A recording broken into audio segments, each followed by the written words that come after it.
Hello and welcome back to Valerie and Valise, the YouTube channel that is focused on giving you all of the information you need to plan your Alaska trip, as well as trips around the rest of the American West. I'm Valerie, as you might be able to guess, and I am very excited to be back with another video in my Alaska seminar series for 2023. Today, we're going to be talking about a community that I will be completely honest, I had not visited despite having grown up in Alaska. I have no memory of my family ever visiting here, but I fixed that when I went on my trip in 2022. And I'm very excited to have even more information to share with you if you are planning a trip to Alaska this year and you want to visit Homer.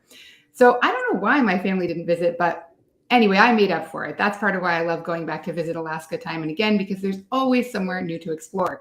Today, we are joined by two people. I have Brad and Julianne, and they both work in Homer, and they're going to be sharing everything you need to know to plan your trip, including the basics, as well as what's new and noteworthy for 2023. What kind of extra special tips are relevant for this year? And as you can see, they are in a conference room, so they're not quite as close up to the screen, but you're not going to be looking at us anyway because they've put together some amazing slides for us to learn all about Homer. And without further ado, I will just turn it over to Brad. Hi, Valerie. Thank you so much for this invitation opportunity to talk a little bit about Homer.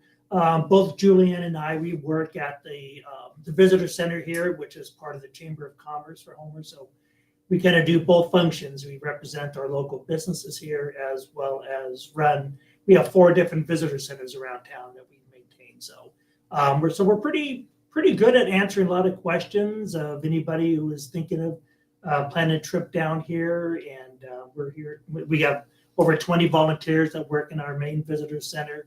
So, and these people have just a wealth of knowledge. Long time folks have been here. So I really can't stress enough. If anyone has any questions or unsure about what to do, how to get here, planning your trip, call our visitor center, and they'll be really more than happy to answer many of those questions for everybody.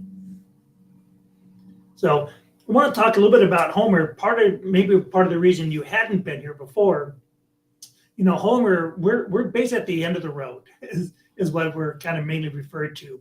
We're on the southern tip of the Kenai Peninsula, and basically it's called end of the road because Highway 1, which starts down in Baja California, comes all the way up the west coast and ends here in Homer. So we are the furthest western continuous road in the United States that ends right out here. So a lot of people, it's a little bit of a jog to get down here. But when you get down here in our presentation today, I think we'll be able to shed some light onto why it's become so popular, all the things that you can do here. And we like to use the phrase, Homer has it all. Because again, as we go through the presentation today, I think about any Alaska experience that people wanted to enjoy and plan a trip up here, you can find just about every one of those opportunities here in our little town. So to get things started, we did put together this video, so our tourism video, and this will kind of give you a good overview of what's all happening here and some great visuals. So if you wouldn't mind, start playing that.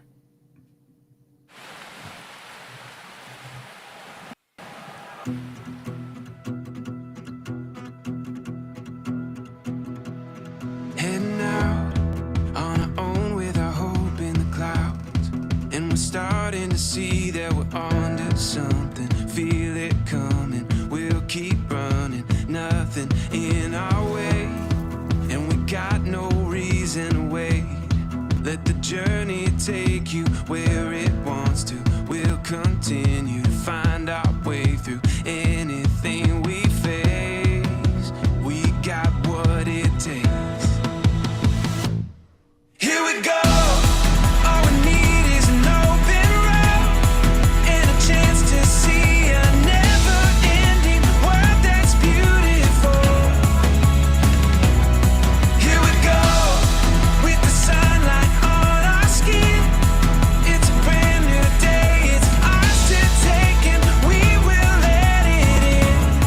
This is where the adventure begins.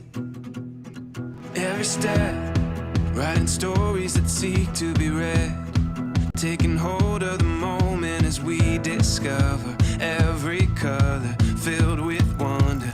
now we finally see we got everything we need. Here we go. All we need is an open road and a chance to see a never-ending world that's beautiful. Here we go, with the sunlight on our skin. It's a brand new day, it's ours to take, and we will let it in. This is where the adventure begins. So hope that gives everybody a little good overview of what's unique about Homer.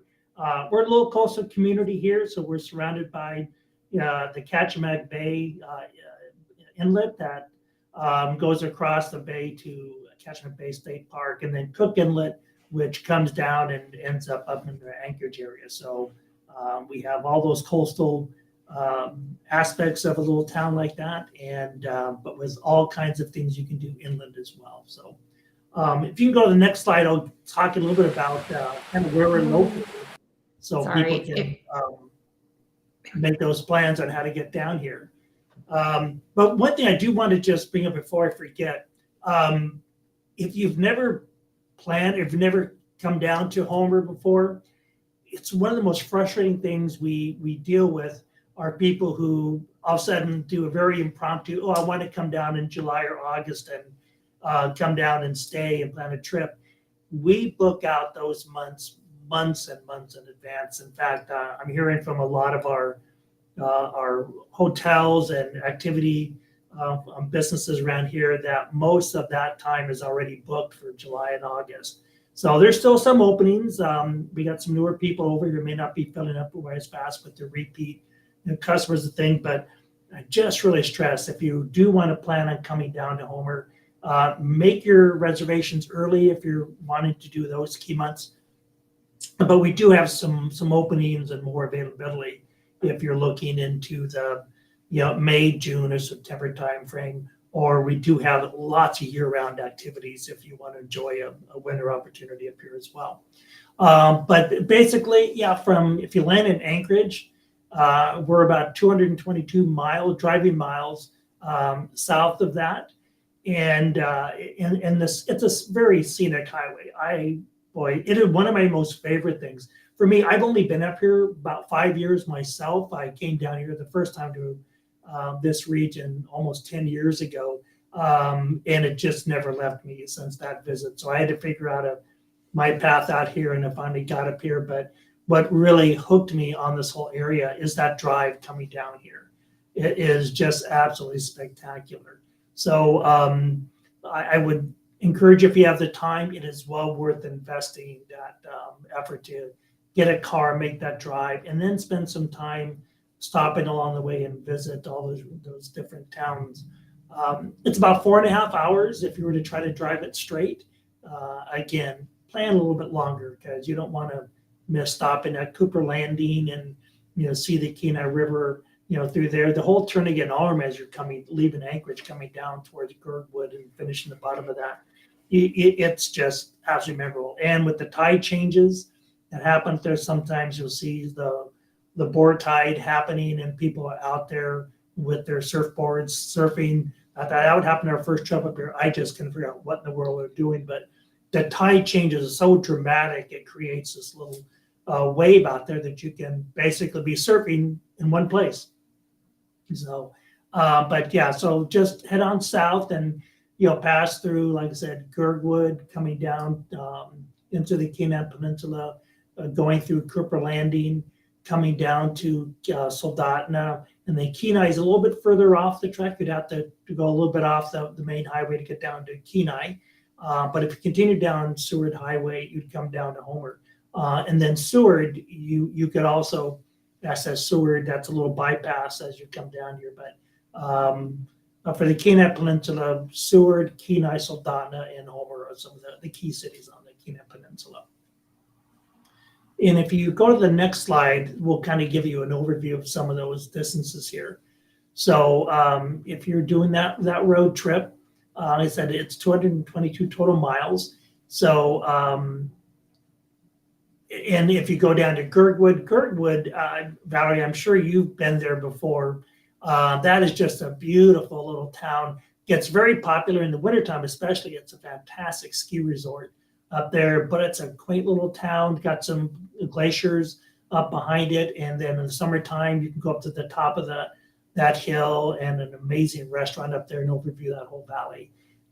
So Girdwood's a fun place to stop at, and then continuing down from Seward down to Homer, that's about 168 miles for that one.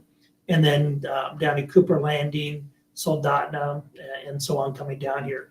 You certainly can access Homer by air. So if you want to get down here quicker and spend most of that time down here in Homer, we do have 2 airlines that fly down here now. Raven Air and Kenai Aviation are doing daily flights coming down to Homer. So that's we try to make it as easy as possible for people to come down here. If you aren't renting a car in the Anchorage area, we do have 2 car rental agencies down here in Homer. So if you fly down here, you can make arrangements with them, and so you can get around town and just drive through the peninsula while you're down here. Drop-off fees are very expensive, though, if you were thinking of maybe just getting a car here and dropping off in Anchorage. It's really not, that's not the most practical way to do it. So you'd be paying for having that brought back down again. So again, just plan out, we'd be happy to help everyone plan all those logistics out on that trip coming down here. So let's go ahead and jump into a little bit about what's unique once you get down to Homer. If you're doing that drive and as you're coming down into the Homer area, you're going to bypass an area called Baycrest, the Baycrest Lookout. It's well worth the stop and pull off on that because it's right at the point that you're looking. If you look to the left, if you look to the right, you'll see Cook Inlet, and then across the inlet, the strip of volcanoes that are over there that are glacier capped year round and just beautiful between Iliamna, Redoubt, St. Augustine, and Douglas. On clear days, that view is just breathtaking. Yeah, just stop and enjoy that. And then as you look to the right, you'll see coming down into Homer, and you'll start seeing a little bit of the image of the spit, the Homer spit. And that's what you see in this picture right here. The spit it's a natural stretch of land. It goes about 4.5 miles out into the water. It's the largest stretch of land out into the ocean in the world. So it's just, it's kind of one of those very iconic scenes here. But again, as you're up on that Baycrest Hill and you start coming down here, I think it's best described as if you have one of those picture books and you open it up and it pops up, all the scenes. That's what happens when you do that drive down here and you start seeing Homer become visible and looking across the Ketchimek Bay at the state park. The whole area just opens up in this incredibly beautiful scene. So take your time coming down that hill and enjoy every aspect of it. But yeah, so coming down to the spit, what's unique about out here, our harbor is down here. And so that's where all of our fishing and all the boats that got here. We do get some cruise ships that come into this area. COVID, we were training about 12. We're not in most of the cruise ship itineraries. Most of our visitors are come by land coming up here. But prior to COVID, we had about 12 stops coming down here. We just got an update yesterday. I think we have 6 now coming this year. And these are some of the smaller ones. And some of these are coming more from Japan and coming up here too in some more unique things. So, but so that's the cruise ship isn't the primary way people travel and would come up to Homer, but there is a way you can enjoy that as well. If you follow any of the shows about Alaska, Alaska, the Last Frontier, this is the backdrop that you see in that show. Through the years, they started referencing Homer a little bit more, but the Kilcher family homestead, that's a little bit further towards the head of the bay of Ketchimek Bay, but you'll see a lot of those images from that show kind of woven into our community as well. But and they become just incredible spokespeople for this region. Wonderful family that we've gotten to know quite well up here. But a lot of people, that's their first experience in seeing what is unique about this region. And also, if you're a fan of The Deadliest Catch, a lot of the ships that are in that one, the Time Bandit, the Saga, and a lot of others, you will find moored frequently in our harbor up here too. So, so we've got the harbor. There's a lot of shops that are on the spit that you can enjoy. Some art galleries through there. Food. We have some amazing restaurants along there, and I'll get into the food aspect of Homer a little bit later. But it's just this opportunity to get out in the middle ocean and just you get closer to looking across the bay. Land's End Resort is right at the tip of the Homer Spit. So for a very unique lodging experience, you can stay there and you're right at the edge of all the activity and everything happening out there. And quite often during the summertime, you'll see whales and orcas that might just swim on by while you're sitting there on the deck of their restaurant, the chart room up there. So, and that's just what's kind of unique. But the Spit certainly is what everyone, when they think of Homer, comes to mind first. And yeah, if you look on images online or do our Visit Homer Facebook or Instagram pages, you'll see a lot of images coming from that particular region. So you can go to the next slide. So what we want to do here, and Julianne can help fill in what I'm missing in here, but we put together this Homer in Alaska bucket list. And so most people, when they're planning a trip up to Alaska, it's years in the making. And so they want to be able to just do all those classic Alaska experiences. So we just kind of summarize them, a little bit of things that you can do specifically here in Homer. On the bear viewing side, we are the largest bear viewing region in Alaska, mainly because our proximity to going across the Cook Inlet to Lake Clark National Park and Katmai. And I think a lot of people have that image of a bear at the waterfall as the salmon are coming up and they're catching in midair. That's an area called Brooks Falls, which is located over there. But from Homer, you can access it by plane going over to either with float planes landing up in that area, or you can land on a beach. If you're not comfortable flying, you can also take boats and you can go across the bay that way as well. So bear viewing is extremely popular. We are known as the halibut fishing capital of the world. So we have amazing fishery here for world-class halibut. And I'll get into more of that. We got a lot of good details to tell you about on that side. Also, salmon fishing, both in the ocean and in the river fishing, is available here. Whale watching, wildlife viewing, just amazing opportunities there. Tutka Bay, which is across from Homer, that particular area, I've been over there now many times, and usually always going there, you're seeing some whales that are, either they're playing around, they're breaching, and out of the blue, you'll see just come up out of the water right near you and see. But also, you can look closely up into the trees along the way. The eagles are nesting up in there.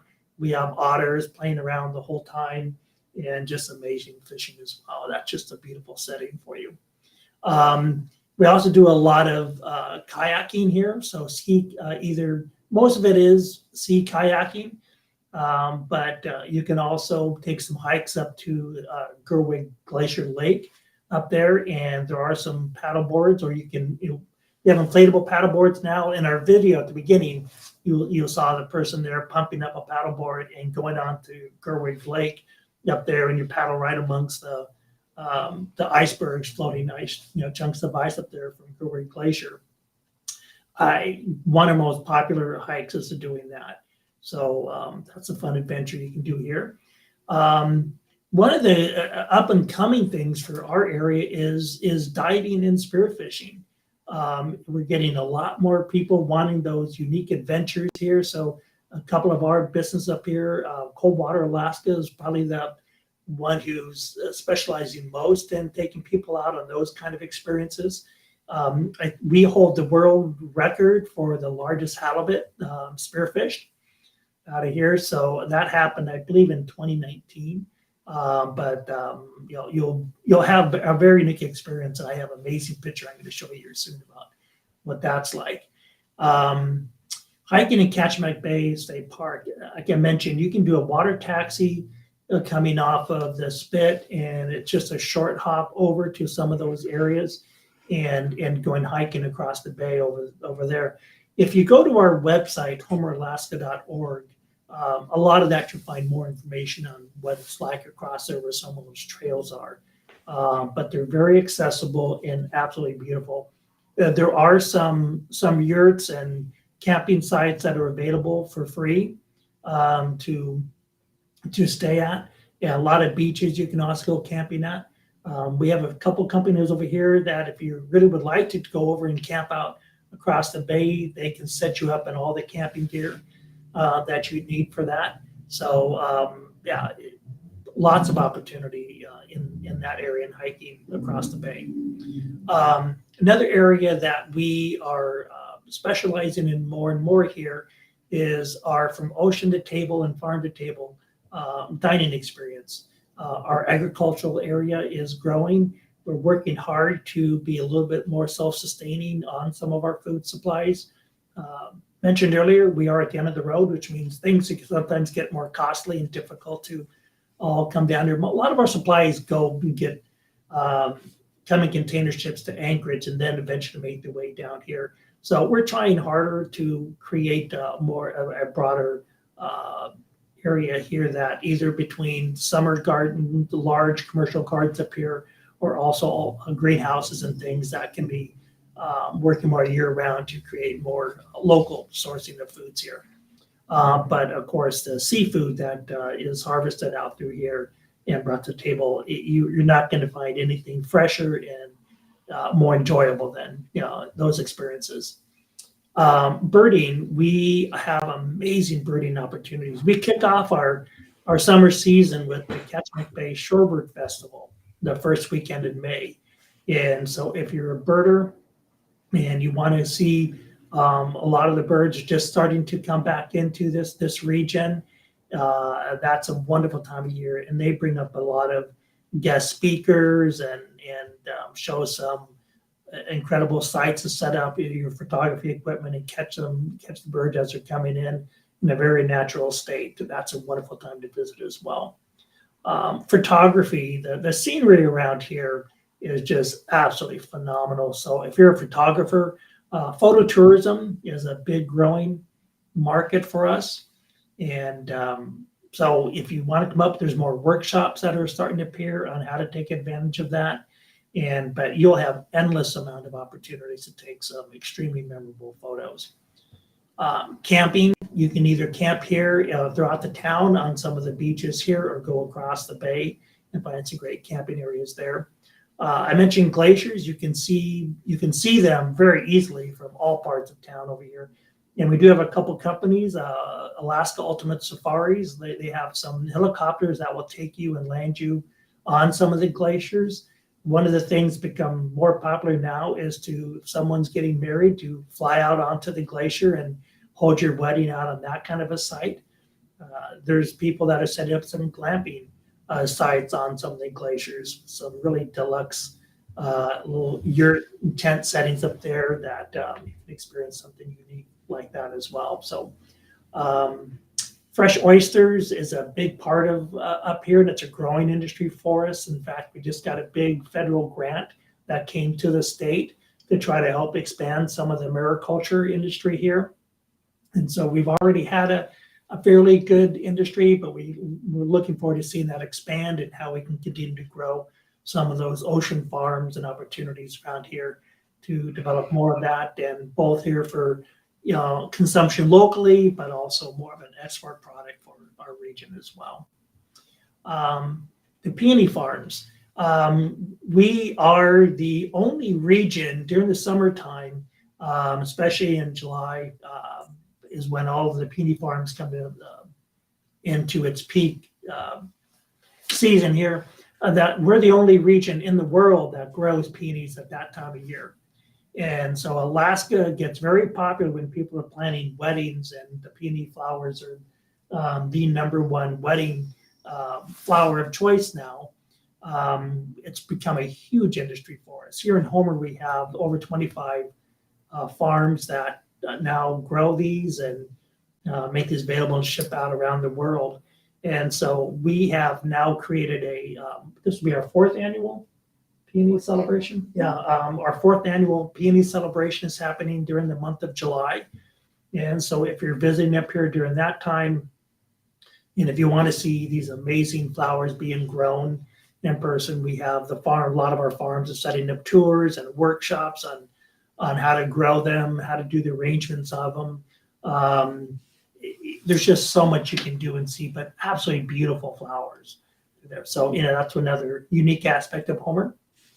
And this whole region has some very historic homesteads up here. I mentioned earlier the Kilchers and the Last Frontier. That's kind of brought to the world what it was like for the homesteaders that came up here and set up their lands. But this whole region has great history of some of those homesteading tours and situations. But we're not that old of a community. Homer really didn't get started here until like around the 40s and the 50s. And Alaska as a state only became a state in 59. So it's still a pretty young area, and we've grown a lot in the past few years. So you can quite often run into some of the folks that are, just in the early 2nd generation of the folks who originally settled out here and can share experience of, just growing up before we were connected by a road system. So fun things here. And then our art galleries. We are one of the top art destinations for Alaska. So one of the corner shots up there is a view of one of our art galleries up here. But because of just our unique, beautiful setting up here, we attract a lot of very creative people. So both in the visual arts, we also have music as a big part of our region over here. Jewel is one of a local person who's grown up here, and her family was very musical and went and became quite popular. We're around. She comes back once in a while to perform here, but we have a great music culture here, and that's something we want to develop more and more. Dance, we have the World Arts Festival coming up in September, and that focuses on all aspects of the art community and things we have going here. So once you jump to the next slide. So I did mention we are the halibut capital of the world. These are some great pictures of some of the things that you'll find you can experience up here. So the diving one off to the right, that is, I love that photograph of going out there, and look at the size of that compared to the size of the swimmer. So it's quite an adventure to be able to find them and actually be successful in that effort. But it's a fun trend. If you really want to do a new adventure, that's another thing you can try up here. But the halibut fishing, you can catch halibut up to about 300 pounds still. It's hard to find some of the really big halibut up here. They are not the most desirable for eating because they've been a little bit too around a long time, and they're bottom feeding type fish. So they're incredibly fun to catch, but probably not the ones you'd want to, enjoy the most if you really love that fresh halibut with all the full flavors. So we love, like the pictures here, a lot of these that are in that up to about 100 pounds or maybe just over are just incredible fish that will give you just lots of fish you can take home and enjoy. Julianne, when you want to talk a little bit about some of the bear viewing side of? Sure. So we are the #1 bear viewing region in Alaska. We have various ways that you can go about bear viewing. We even have a special boat that's ADA compliant for those who may not be able to get in an aircraft. So those and want to venture over and take a look at the bears. A lot of the bear viewing companies that we have here, they all specialize in different areas. They all do different things. While they may go over to the same area like Katmai, and Brooks Falls, they offer different experiences. So you can't just explain bear viewing in one lump sum, because the experience you're going to get, let's say from Alaska Ultimate Safari, is going to be way different from Smoky Bay Air. Smoky Bay Air is a float plane.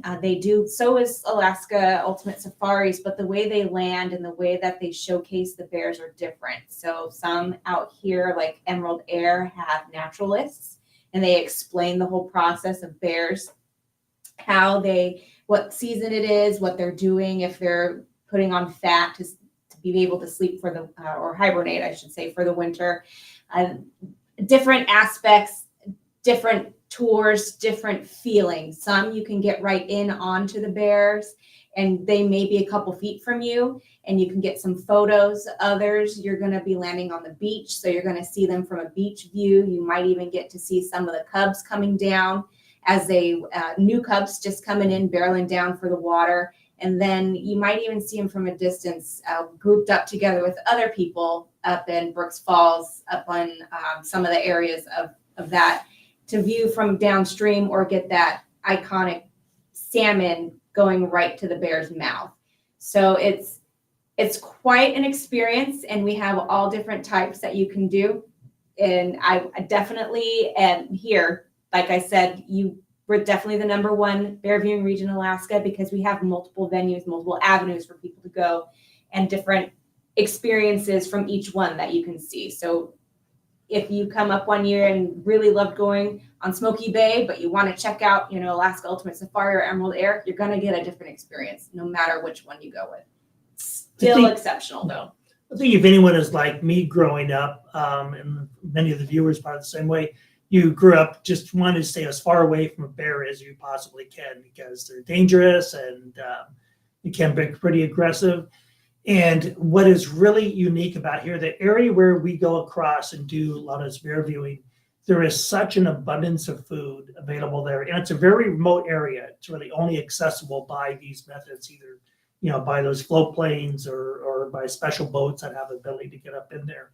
But because of the food sources that are readily available, and this has been going on, these experiences of people coming across over there have been going on for years and years.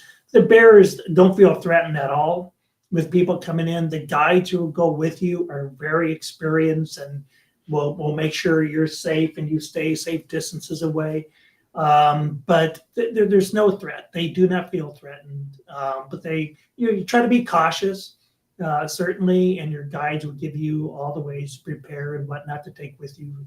Strongly don't recommend taking a tuna fish sandwich or something along in your backpack when you go there. But they'll make it a great experience. But like looking at the young cubs here, if you get the right season, they'll come down, be playing just yards away from you on some of those times. So if you really would love to experience that, and if you have a chance to do that on your bucket list, everyone comes away from that just with a very emotional experience, because just to see these bears that are larger than what you would ever normally see out in the wild. These guys grow 500-600 pounds more, and it's just because of the food sources available there. You can go next slide. Wildlife viewing. We have turned into, this is probably one of our fastest growing industries up here for people who want to come up and see and take photos of some of the natural wildlife that just is readily available all around us up here. So these slides will give you a little bit of a view of what you can see here, but we have a number of boats that will go out just on photo safaris and naturalists that will take you out and show you what's happening here. We had a gentleman come up this past year who was Robert Fuller is his name, and he was doing some video work for Netflix. He's got a channel that he does, makes a pretty popular YouTube channel around, and he came out to do some photos, stayed at a new lodge across the bay, and as soon as the first night that he pulled up in there and they're having dinner, looks out and whales are breaching just right off of the shore. So he's rushing out there, grabbing his camera gear and taking photos of it. And just that he was there for a very short time. He was just there for a 1-day visit, and they went out and was able to capture amazing photos. He left saying that this was the most incredible wildlife experience he has ever had. He's traveled around the world, but in a very short period of time, between the engagement he saw with the eagles, the whales, the otters, the birds, salmon migrating through, it was just absolutely phenomenal. So really proud of all the things you can see off of that. So it's one thing, spend enough time when you do get here to be able to go and experience one of those visits as well.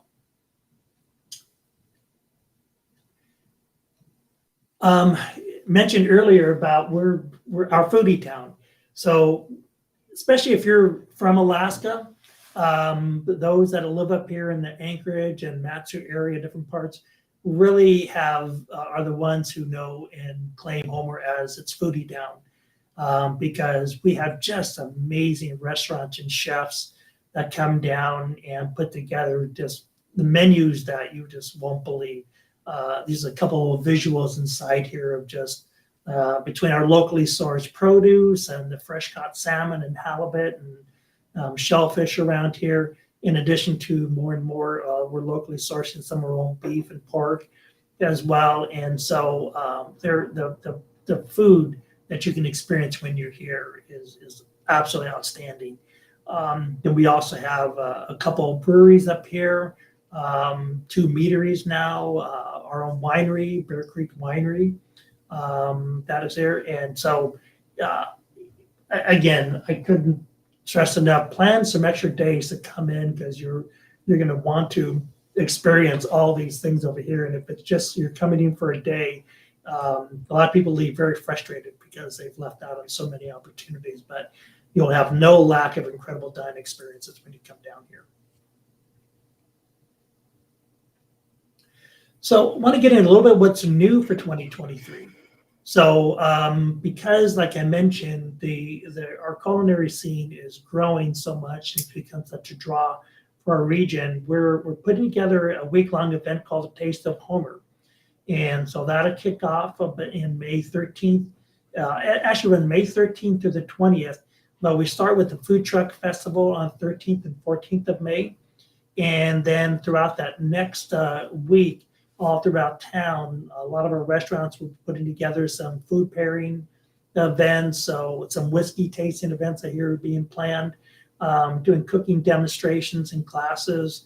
Our farms up here are putting some tours together, and then our chefs out here are going to do some pretty creative specials out there add on to the menu for that week. So, and again, like I mentioned, some of the wineries and breweries that we have up here, they're going to do some tours, talk about what's unique about what they're doing up here, why they're brewing what they have. The meaderies are that's one of the newer trends up here. They're doing incredible work with some of the locally sourced fruits and berries and things here that you kind of have to taste to really appreciate the craftsmanship of what they're doing.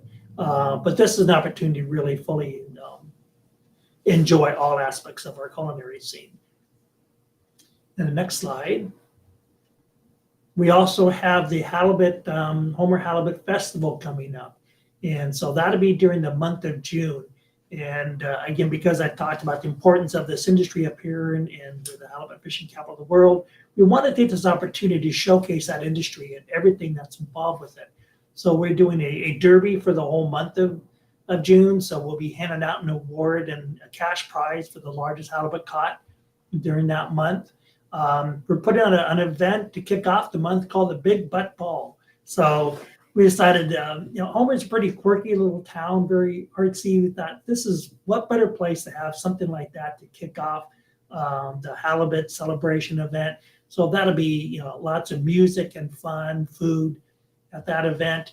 And then for Solstice, which is on June 21st, we're going to be doing a celebration event and a festival out in the Homer Harbor So we're putting together a nice music venue out there. And then we'll have food and crafts and vendors up there.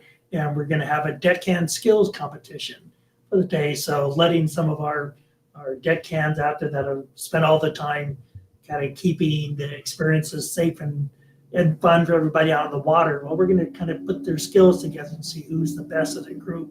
So that'll be a fun event. So that's the first time we're doing that. Really excited to see how that comes together, and we'll be making that an annual thing for us here. We, for 29 years, this will be 29th annual Homer Winter King tournament coming up on March 18th of this year. And this tournament now has become the largest fishing tournament on the Western U.S. We have between 1,400 and 1,500 anglers in this tournament, over 400 boats.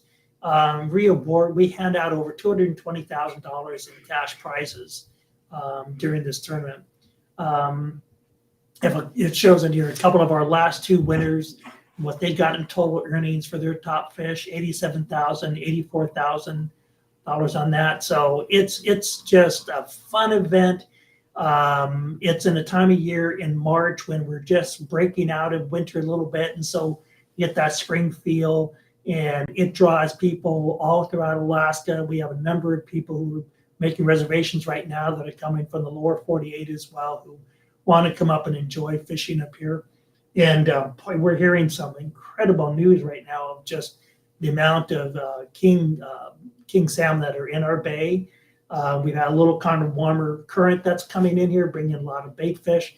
So we're having some of the best fishing we've had in years right now. And so we're looking forward to what this will kind of lead into for this event as well. But big event, lots of fun. Even if you don't fish, the whole town comes out and watches the weigh-ins going on, and we have music and a beer garden out in the setting, and there's a big parade of boats. We can imagine we had 450 boats last year, and when you see all those boats start coming back in at the end of the day, there's an amazing parade that happens through there. And this is the background photo we've seen here is a little bit of that view that you see of the boats coming back into the harbor. So lots of fun. So next slide. I'm going to cover some of the events that we're doing for this next year. Sure. So we already mentioned a couple of the events that we're doing. We do kick off, actually February 11th is going to be our first event, which is going to be our 69th annual Winter Carnival and Parade. So a lot of the businesses here will get together, like Snowmads, and which is basically a community organization that focuses on snow trails and et cetera, making sure that they're safe for people to use during the winter. We have a bunch of organizations out there like that, and they come together and they put on some events during the weekend. So it starts February 11th. We have a cranium cut by Rotary, which gets hosted at one of our various venues here. And then we have ice racing that gets done on the Beluga Slough, which is interesting. This will be my first year seeing it. I didn't get to see it last year. It didn't come together as what we liked because the ice wasn't as thick. But this year it's going to be making a comeback, so that should be interesting. I hear that oftentimes than not, a couple of the cars will fall into the ice after it's been worn down. Sometimes, not often, but on occasion it'll crack. So I'm kind of interested to see what happens there. But then we have March, which is our annual Winter King tournament. Then in May, again, we mentioned the Shorebird Festival, as well as a Taste of Homer. Then in June, we have that halibut celebration. We do an Independence Day parade on the 4th of July. Because we are known as the land of the midnight sun, we don't have a firework display, so that gets saved for the new year. We have a crowd-funded event for the new year that launches hundreds of fireworks because we just don't have the daylight during July, or the midnight during July. We have daylight. That's what I should say. Then we also have the Peony celebration that happens in July as well, which we covered. And then in September, we have the 5th annual Alaska World Arts Festival, and we are a big art town. So each year we have an amazing crowd that comes down for a week-long event, and they have tons of programs that go on. We had last year someone who did a storytelling from Ireland via Zoom for everybody at the public library who wanted to be involved. We had a couple of plays that were put on from the children in the middle schools and high schools that were going on, just art classes and things that you could do throughout the week. It was a phenomenal event. And then following that is the filmography that comes up. So we have about a week-long film fest at the Homer Theater where each day has a different film that you can see. And then we get into October and we have our second annual Fall Festival. We just started that last year. We didn't have any programs or events for the community in October and figured, why not? So people come together, we get face painting, we have craft booths, we have a haunted house. We end up decorating our yard here for the kids to do a walk through the woods. So we have a lot of things going on. Food trucks are there. And then following that, we have the Pioneer Avenue Trick or Treat event, which again, this will be our second year doing it, where we have a whole strip in downtown on Pioneer Avenue where all the businesses just get together. They stay open maybe an hour or two later than normal. And we have kids that just come by for a safe environment, walking up and down Pioneer Avenue. And they get to check out the local businesses with their parents that maybe they don't often get to see. They're decorated to the nines. And we also have a costume contest. So each business gets a token. And when a kid comes out, they, in their costume, if the business owner felt they were best dressed, then they hand out their token. And at the end, once it's done, they can either come to our chamber office here or throughout the week following, spin a wheel for how many tokens they earn, and they get a prize, such as books or more candy for the kids who really want that candy. And they might even get some t-shirts. So that's been a good community event. And this year we may have to shut down Pioneer. It was pretty explosive from what I understand. We had tons of people come out. I was sick, unfortunately, so I wasn't able to participate in the first event, but I'm hoping I can do it this year. And then we follow up with our holiday tree lighting. We have it November 30th. Sometimes it'll be November 30th, December 1st time. Kids get to come out, meet Santa. He comes in on a fire truck with the engines going and the lights going on, and they get to take pictures with Santa. We have cocoa and s'mores cupcakes for them that are donated by various businesses here. And then the kids can come inside and write letters to Santa, or they can do a kid's craft. So we have a lot of events going on. At any time anybody wants to plan a trip to Homer, take a look at our events calendar because there's always something going on. Okay. So we had a lot of things we covered today. If you want to see some of the images and get inspired by what you can see and experience here in Homer, our website is homeralaska.org. We have our Visit Homer pages on Facebook and Instagram. Those have become hugely popular. So there's some incredible images on that. So if you're not following us on our Facebook pages, Visit Homer, please go and take a look at that, like us and follow us, and you'll never be disappointed in some of the images we get out there and share. So ready for some questions if anybody has anything. Amazing. Thank you. And I will say, I follow you guys on Instagram, and the Instagram is awesome. Like the footage that you're able to share and reshare from other creators in the community is it's beautiful. So I was thinking when you were chatting about how that's why Homer sort of became popular, is that there are these TV shows that are showing off Homer, and I've never seen any of them. So I'm always mystified when people want to know so much about Homer, and then every time I remember, oh, right, there's TV. People see it on TV, and they want to come experience that, which is wonderful. Great publicity for the community, even though, you didn't do the work. You get to have some of the glow, the afterglow.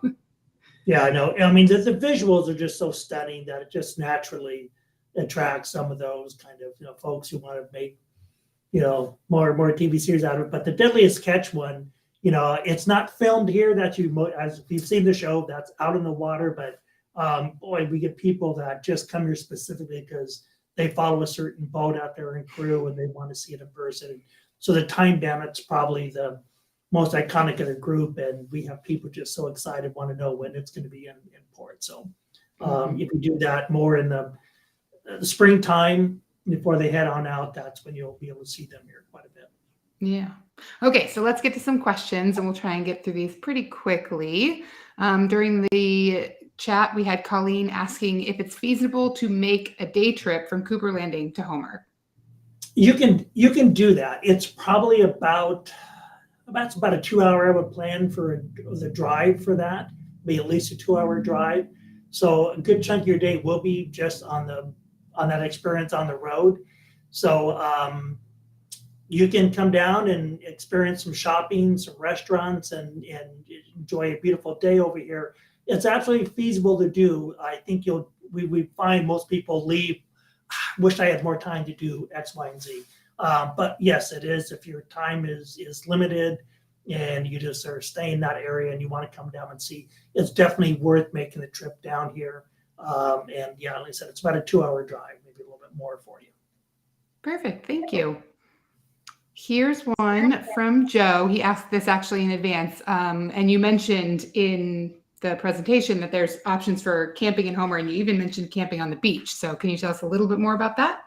Yeah, we do. The city has some campgrounds on the spit that are right there, right on the beach, and you can pop up a tent through some of those areas. It's becoming smaller because we've had some erosion happen on it, so they've had to backfill that. So we lost some of the beaches where people did off of that. But you can camp right there on the beach. There's other campgrounds that can either RV or you can pop up a tent and do that. Mariners Park is one that's right there. We have a couple commercial campgrounds up there that have some RV or people want to do a tent. So RVing is huge for us. That's becoming very popular when people fly into Anchorage and rent an RV, or take the RV trip coming up here, and then they come down to the RV campgrounds we have here. So we have those all the way from the Baycrest Hill kind of upper area that has amazing views across the bay, or coming down here and camp right on the beach along the spit. Lots of opportunities, and not that expensive to do. We also have a number of facilities in town for getting water or for dump stations for your RV or trailer. We try to make it as convenient as possible, but definitely we have some nice accommodations and endless views that will enhance your trip as well. Yeah, there's nothing like opening your tent flap in the morning or stepping out from your RV with your cup of coffee and that view looking out over Kachemak Bay. One thing I didn't mention, but you're kind of reminding me to talk about the view. We have some of the largest tide changes in the world. I think we're the 4th largest region for tide changes. So when you're camping out there and you're right on the spit, you will have almost a 20-foot change. Actually, more than 20 foot, depends on where you're at, water change. So you'll have beach that'll be endless. You can walk out quite a ways, or it's going to be kind of right up by your feet.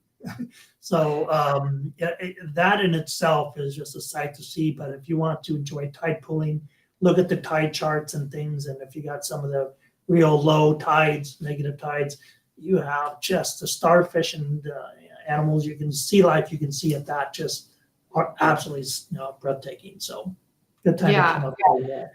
While I queue up the next question, I had that happen. I was staying at a property and went to bed to the sound of the water lapping pretty much right against the seawall right by this property. Woke up the next morning and was like, oh, my brain must have just tuned out the sound of the waves. And I opened the window and the water's just gone. I mean, it's just low tide now. So it's pulled way. You can't even hear them anymore. It's not me. It's the waves. They've just moved way back out. It was really, I had no idea that was the case in Homer. Yeah, no, it takes you a while to get used to that. It could also create some challenges coming down to the harbor. So our floats and our ramps will just adjust by the tide. So if you're trying to go down there and it's a low tide, use the handrails. You got to make sure you walk slowly. All right, so here's a question. Speaking of water, harbors, etc., you mentioned water taxis to get to places like Kachemak Bay State Park. Do people need to book those water taxis in advance, or can you just walk up and walk on? If you know that's something you want to do when you trip over here, I would call and try to do some of those in advance. We do have quite a number of water taxis around, so it'll take a little bit of work if you're suddenly going to want to okay, how about tomorrow we try to do that? And, some people have some success with that. We try to make it available. But I would try to plan out some key things. So if you wanted to go across the Gilbert Glacier and then do that hike, and if you have approximate time, make arrangements with them, ahead of time to do that. A lot of them will allow you to bring kayaks and things, so you can rent kayaks and paddle boards and put them on the water taxis and take it across with you. One of the funnest things you can do is just pull that on the shore, go up on some of the trails, hike up in the hills, come on down, get your kayak, and then go kayaking around the corner, enjoy some of that, and then get picked up at the end of the day and come back. But if you can make reservations, if not, it'll take a little work, but you can probably find someone that can get you out. And because of our long days, you can enjoy it for quite a long portion of the day. Okay, so the opposite of long days, let's talk very briefly about what kind of options there are for things to do in the autumn, winter, and spring when it's sort of the off season. Sure. Yeah, things definitely slow down. So getting lodging, some of the key areas, you'll have a much easier time. Finding availability will be a lot more affordable for you at that point to come down here and visit. So the fall, autumn, there's beautiful autumn colors that come through as we're doing changes here. So that's going to be in the October time frame. We go through pretty much that month is when things change pretty quickly here. But that when I talk about the drive from Cooper Landing coming down through here, if you want, just for the Kena River, it's a glacier-fed river that is a beautiful aqua color, and you put that in the backdrop of the fall colors of the birch trees and aspen trees, spectacular. And so as you come on down here, you get to enjoy some of the visits. And the things aren't too cold at that point yet, so you can certainly get out and go fishing that aren't too bad. The halibut season continues into October, so you can still go out and do some of that. The salmon fishing will have changed a bit.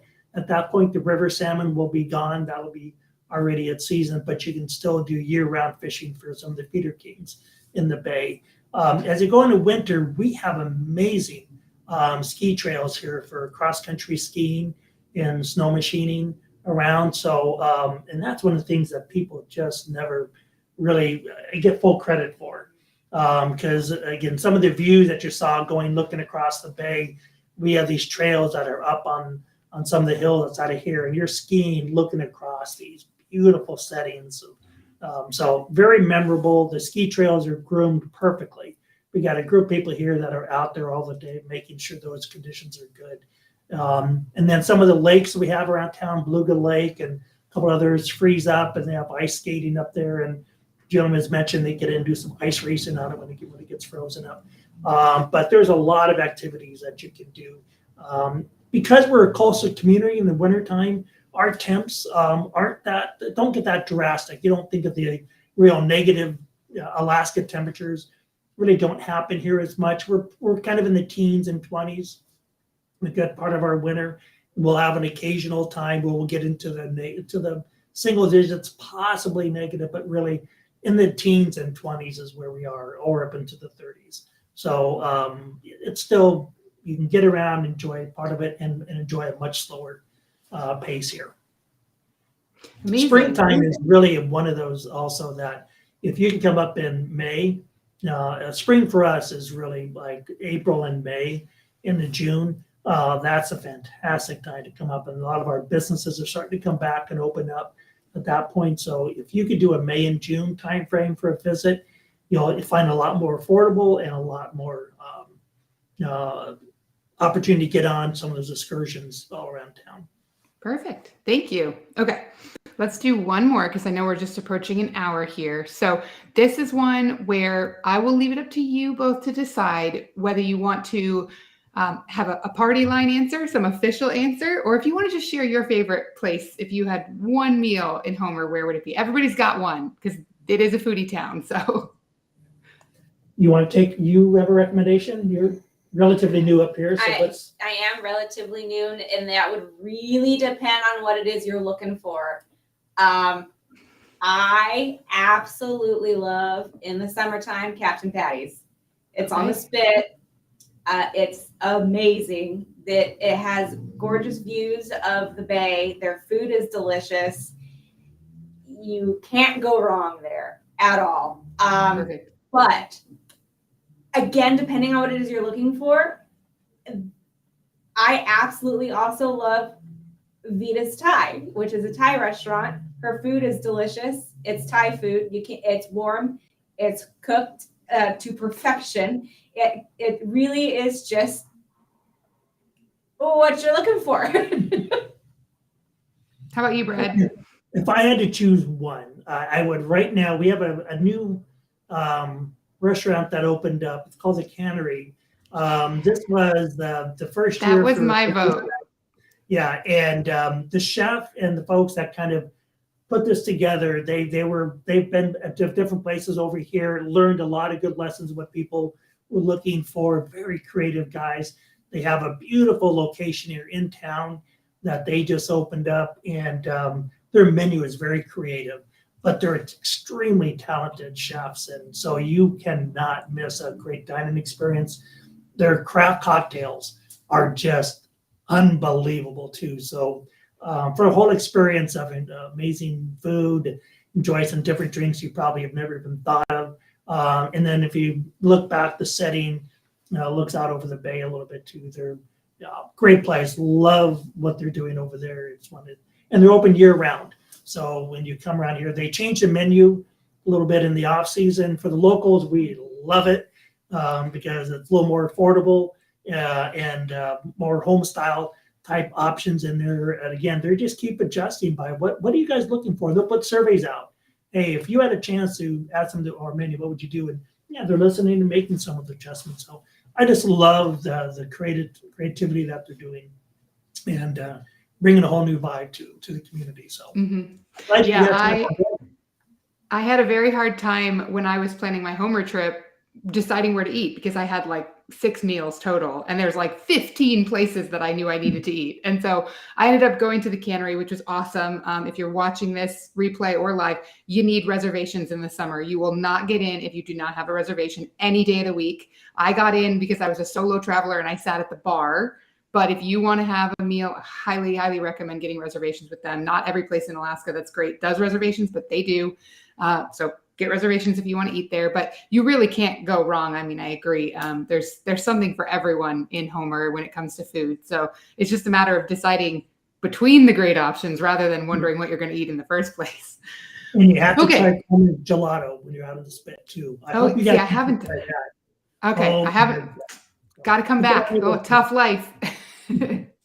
All right. Well, we will wrap it up. Thank you so much, Brad and Julianne, for joining me. And thank you, viewers, if you're watching this live or you're watching the replay. I appreciate you sticking out. This one actually ran over an hour, which is awesome. Homer is that exciting. So you do need to have your research done to make sure you make the most of whatever time you're able to spend, whether that's a day trip or a multi-day trip. I did a multi-day trip. I barely scratched the surface. So I think you could plan a trip to Homer and that be your whole Alaska trip. As Brad said at the top, this is a place that has everything you might want to do.